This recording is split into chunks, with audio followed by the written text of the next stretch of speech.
Welcome to the Space in Between podcast, a series where we will talk about everything and anything mental performance in a bite-sized fashion. My name is Frida.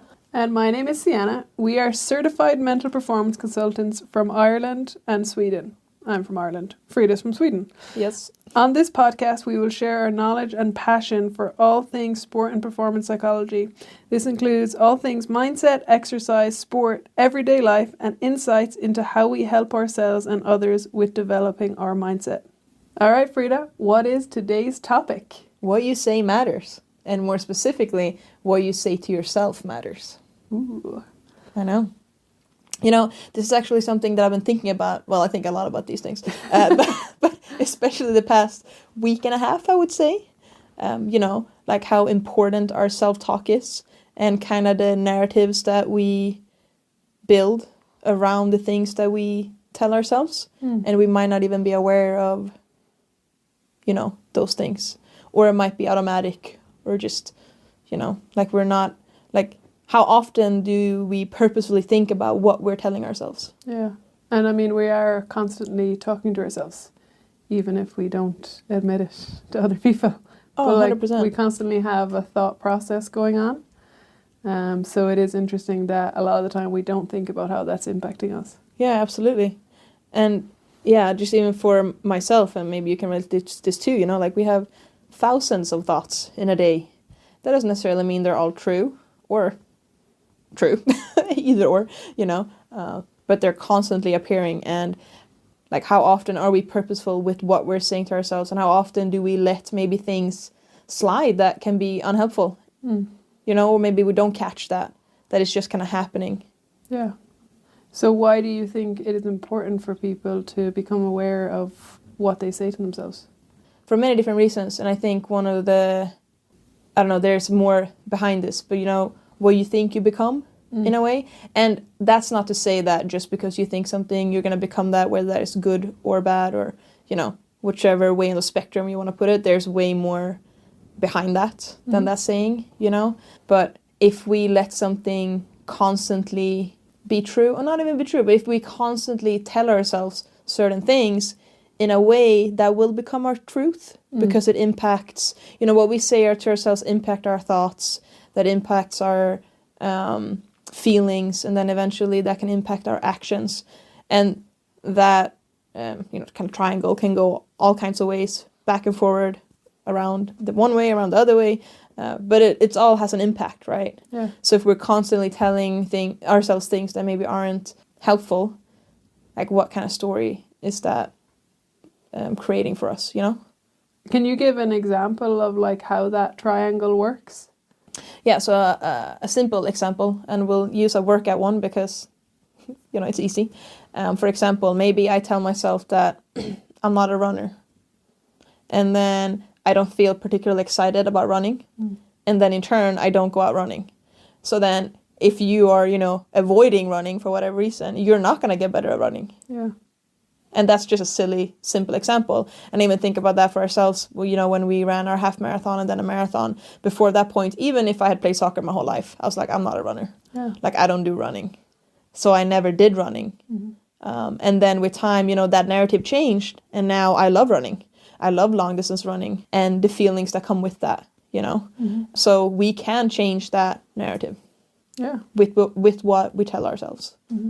So obviously this is a fairly straightforward example of, a thought, a feeling, and an action kind of work together depending on, what we're saying to ourselves, what we're thinking, those kind of things. But it's not necessarily only about that, right? It's also the words that we use. So I know you're a big Harry Potter fan. And what is a great quote from the great headmaster? What does he say? Dumbledore says that words are our most inexhaustible source of magic. Yeah, you hear that? That's a great quote. Yeah, I mean, it is. It hits me every time. Yeah. Obviously, I don't think he was specifically talking about self-talk, but we can use this when thinking about self-talk too, because like what we say to ourselves is as, if not more important than what we say to other people. Because like you said, it's going to shape how we see ourselves, what we think we're capable of, what we will try to do, what we won't do, how we hold ourselves in the world. Like everything in our reality is shaped by the story that we tell ourselves inside our head. So like it is magic if you think about it that way, because you know some people can use that to their advantage. Because, and I was going to say we've said this before, but no, we haven't, because this is only episode 2 of the podcast. But something that we will talk about a lot is that like not every thought that we have is true, and like not everything you say to yourself is true, and that can be both a helpful thing and a not helpful thing. Because like, you know, there might be times that I'm doubting myself, but I can tell myself like, I know I'm capable of doing this. I am prepared. Even if there's an element of doubt, you can like use your words to help yourself believe that you can do this, you're capable of doing it. But then the opposite, you know, you might be telling yourself, there's no way I can do this, I'm not prepared. But like maybe that's not true, but we can believe the things that we tell ourselves. So thank you, Dumbledore, for inspiring many thoughts in the youth of the world and the adults. Yeah, that's it. And when you were talking there, it kind of made me think of this exercise that we do with athletes and people that we work with. So not only athletes, anybody that we work with, sometimes when it comes to thoughts and how they are, or what we say, that it's not necessarily always true. So if you can, as long as it's safe and you're not driving, take one hand and put it on your head. And then I want you to start patting yourself on the head, just gently. And as you're doing that, I just want to say that I can't pat myself on the head. I can't pat myself on the head. And you keep patting yourself on the head now. I can't pat myself on the head. And you see there, like, we can say a lot of things that doesn't necessarily mean, like you said, it is true. Yeah. So then being able to kind of catch that as well when that happens. Yeah, now everyone looks silly patting themselves on the head, saying You're so I can't welcome. pat myself on the head. Exactly. But it's just one of those things, you know, like we might say a lot of things that is not true, Yeah. you know? And if we think about self-talk too, there are, you know, it can be very vague, because like obviously there's so many words, there's so many things, everyone out there is saying different things to themselves, but what are some things or words that you would advise people to become aware of that maybe they're not that helpful when it comes to performance and, you know, maybe doing the things that you want to do? Yeah, I mean, there's some that I feel like we go back to a lot, or that we notice. Like, I'll notice when people say these things. And now, thanks to us, you'll notice this too, if it's not something that you noticed already. And maybe you'll even notice it with yourself, that you do use them a lot. So maybe we say should, must, have to, even saying can't. And then we can kind of talk about, well, what can you say instead? So if I say, I have to go to the gym, if you think about how that feels, it's almost like someone is forcing you. That doesn't seem very nice, that I have to go to the gym. And like, what are some examples that we could say instead? I get to. I want to. I have an opportunity to. Yeah, and like, here it kind of comes back to like how words are so powerful, because you have should, I want to, or have to, or I get to, or what's the one? I can't remember what I said. I have an opportunity to. Yeah, I have an opportunity to. That's such a small change, but it changes the outlook of what you're saying and maybe how you're going to approach that situation. Yeah, it changes the whole like perspective of the situation. Yeah, and that's not even to say that, oh, it's all about being positive, you know? That's not what we're talking about here. That is always about positive self-talk. But even just the small words that you use when you make your sentences, you know? Yeah. And I should is a big one that we hear a lot of athletes talking about, like, I should be doing better than that, like I should be able to kick that over the bar. As soon as we use the word should, it creates a certain expectation. It's like, well, you know, this is something that the outcome, I feel like, should go this way. And then if it doesn't, it's like even more disappointing. Compared to saying like, I know I can kick this over the bar if I execute it well. You know, like you're saying the same thing, but you take away the pressure when you use different words. If you think about, like they say, you know, the 1%. Well, like if these are little things that can help you, be it in sport or just in building your own confidence or in being able to manage difficulties a little better, then, you know, it's worth trying to make small changes. Yeah, for sure. And then with the last one there with the can't, and this kind of comes from, you know, the growth mindset idea. Like, I can't yet. Adding the yet at the end. You know, because can't is very final. Yeah. And that's not necessarily true. Maybe I can't swim 1,000 meters right now without breaking yet. You know? You're talking about a personal Yeah, that was example. very Frida personal. started swimming last week. That was very personal. Yeah. I can't yet. I will. And then kind of going off of this, I suppose, with self-talk, there's so many different ways to talking to ourselves, right? So we have motivational self-talk and positive self-talk, which are fairly similar in the way you talk to yourself. Then you also have instructional, which is focusing on instructing yourself to do something. And then you have like negative self-talk, which would be, well, what the word says, negative. But then even going away from that and not digging too much into this, something that we do like to talk about that is this is going to be a bad pun here, but you can use power phrases. And the reason why we call them power phrases, because they're short and sweet and they're powerful. They can be if you want them to be. And with our power phrases, there are 3 ways, you can kind of start sentences. I will, I can, I am. Right? And depending on which one you pick, they can be used in different instances because the paraphrases can help you focus on different things. So for example, with I will. So if I start a sentence with I will, for example, that's focusing on future intention. So for example, with I will and future intention, you can say, I will adapt if I make a mistake. So then I believe that that's something I can do when that happens in the future. With I can, you're focusing on what you believe you can do right now. So you focus on your capabilities.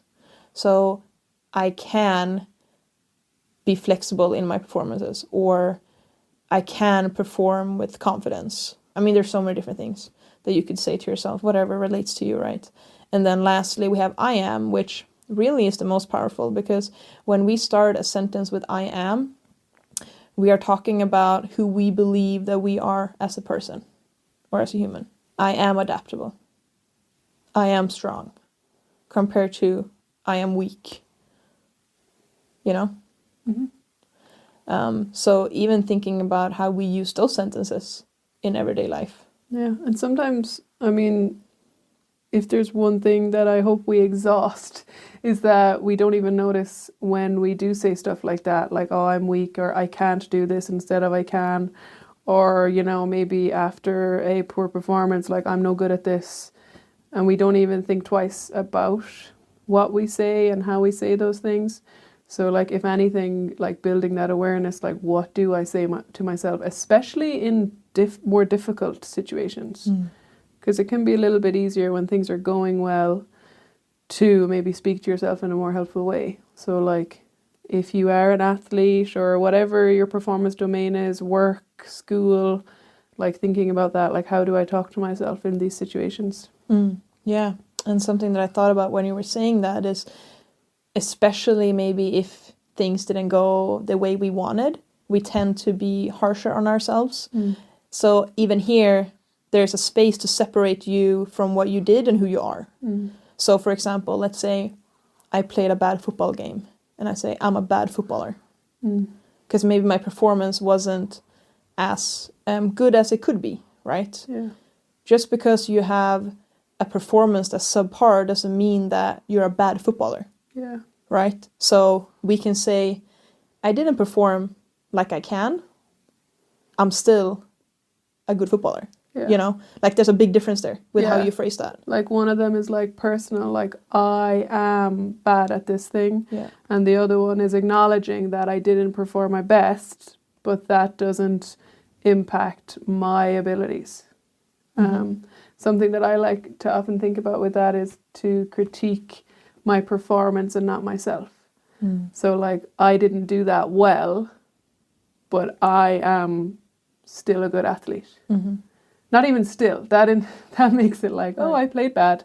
I'm still good. Yeah. No, I didn't play well. I am a good athlete. So like, there will be downfalls, but it doesn't have to impact how I see myself as a person or as an athlete or whatever it is that you do. And then, maybe you're sitting at home now or wherever you are and you're thinking, geez, I never thought about all these things, right? That we might say or not say to ourselves. And kind of with that, what we also like to say is that awareness is the first step, and like noticing these things. And then slowly can we think about how we're phrasing them, because that will make a big difference as well. Yeah, and last time, episode 1, we talked about goals and how to set effective goals. So maybe one of your goals is to speak to yourself in a more helpful way. So maybe you can pick one of the things that we have talked about. We're not saying to try and change everything. No. Pick one thing and try and implement it. And with anything, like, try to do it consistently. Like, it won't be perfect. You will say, I must, I should, I am, not good, all those things. So just noticing and making small adjustments over time. And if you want to hear more about goals, check out our first episode. Ooh, nice one. That's I know what I'm doing. Yeah, I can tell. Okay, so to leave you with something more specific that you can kind of implement right away, today, tomorrow, whenever, something that you can think about is whatever your performance area is. So this could be if you're an athlete, or, you know, if you're related to work, or even your personal life. So if you're an athlete, for example, next time you go to training, notice what type of self-talk that you do use. What are you saying to yourself? And we always encourage anybody to write these things down, and then asking yourself 3 questions. Firstly, you can ask yourself, was my self-talk helpful or unhelpful? Secondly, how was my self-talk helpful or unhelpful? And thirdly, if it was unhelpful, what can we change or say instead to make it more helpful? Like, that's a perfect place to use the power phrases. Like, I will, I can, I am. Simple replacement that will be helpful. So that's a simple tool that everyone can use. Thank you for sharing, Frida. You're welcome. All right, do we feel good about self-talk, Frida? I would say so. And remember, Frida, what you say matters. Thank you. And remember, more importantly, keep using the space in between. That's it. See you next time.